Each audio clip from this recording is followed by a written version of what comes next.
दिल्ली आबकारी नीति मामले में जमानत पर बाहर आए सीएम अरविंद केजरीवाल ने आज इस्तीफा देने की घोषणा कर दी। उन्होंने आप कार्यकर्ताओं को संबोधित करते हुए कहा कि मैं 2 दिनों में इस्तीफा देने जा रहा हूं। अगला सीएम चुनने के लिए विधायक दल की बैठक होगी।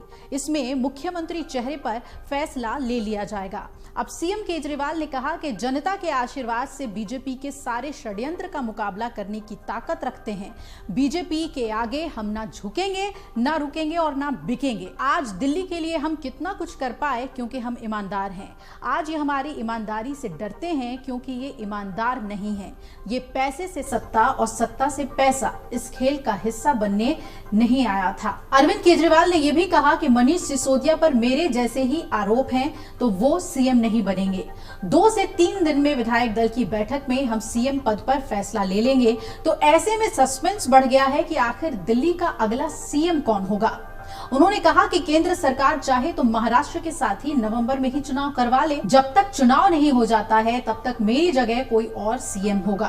अब सवाल ये उठ रहा है कि केजरीवाल किसे ये अहम जिम्मेदारी देंगे। जाहिर है वो केजरीवाल का सबसे विश्वास पात्र होगा। तो आइए इस रिपोर्ट में जानते हैं कि सीएम रेस में कौन से नाम आगे आ चुके हैं और उस पर चर्चा गर्म है। सबसे पहले तो कहा जा रहा है कि सीएम बिहार के पूर्व सीएम लालू प्रसाद यादव की राह पर चल सकते हैं और राबड़ी देवी की तरह अपनी पत्नी सुनीता केजरीवाल को दिल्ली की मुख्यमंत्री बना सकते हैं। सुनीता को आपने सीएम के जेल जाने के बाद से ही काफी एक्टिव कर दिया था। कई मंचों पर वो मुखर होती दिखी थी। अगर ऐसा होता है तो केजरीवाल ही सही मायने में सीएम रहेंगे और पत्नी एक रबर स्टैंप की भूमिका में हो जाएंगी तो हर फाइल पर दस्तखत कर सकेंगी और फाइलों पर साइन न करने के अदालत के आदेश से जो केजरीवाल को दिक्कत पेश आ रही है उससे वो बच जाएंगे, रास्ता निकल जाएगा। ऐसे ही एक और महिला नेता का नाम निकलकर सामने आ रहा है जो दिल्ली की बागडोर संभाल सकती हैं। आपको बता दें दिल्ली सरकार में मंत्री आतिशी का नाम काफी आगे चल रहा है और ये कहा जा रहा है कि आतिशी को दिल्ली के सीएम पद की जिम्मेदारी दी जा सकती है। आतिशी केजरीवाल की सबसे भरोसेमंद और तेज तर्रार नेताओं के तौर पर जानी जाती हैं।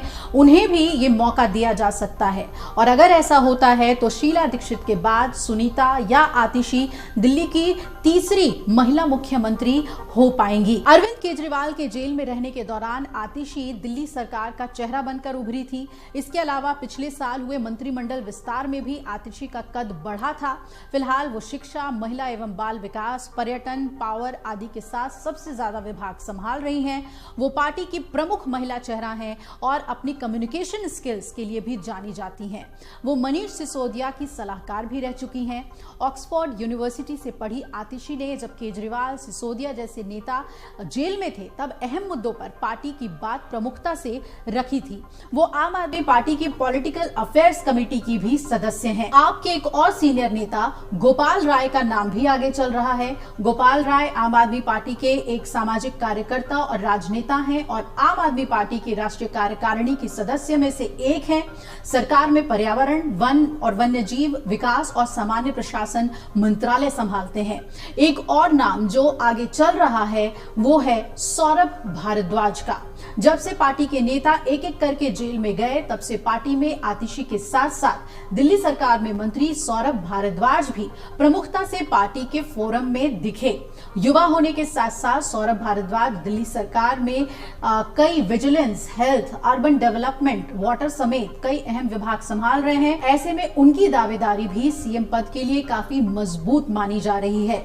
अब देखना यह है कि दिल्ली के सीएम ये अहम जिम्मेदारी किसे देते हैं। हालांकि जो भी सीएम पद पर काबिज होगा बहुत कम समय के लिए ही उसे दिल्ली की बागडोर संभालनी है, लेकिन चुनाव से पहले ये जिम्मेदारी बहुत अहम होगी और ये भी बहुत अहम होगा कि क्या अरविंद केजरीवाल झारखंड के सीएम हेमंत सोरेन से कुछ सीख भी लेंगे, क्योंकि हेमंत सोरेन ने अपनी पत्नी कल्पना सोरेन की जगह विश्वास दिखाया था चंपई सोरेन पे और फिर क्या हुआ वो जग जाहिर है। चंपई सोरेन बीजेपी का दामन थाम चुके हैं, बागी हो गए और इसी तरीके से केजरीवाल को भी सीख लेते हुए फैसला लेना होगा और 2 दिन में ही वो फैसला हो जाएगा। अब देखना है कि किसे दिल्ली के सीएम पद की बागडोर आम आदमी पार्टी सौंपती है।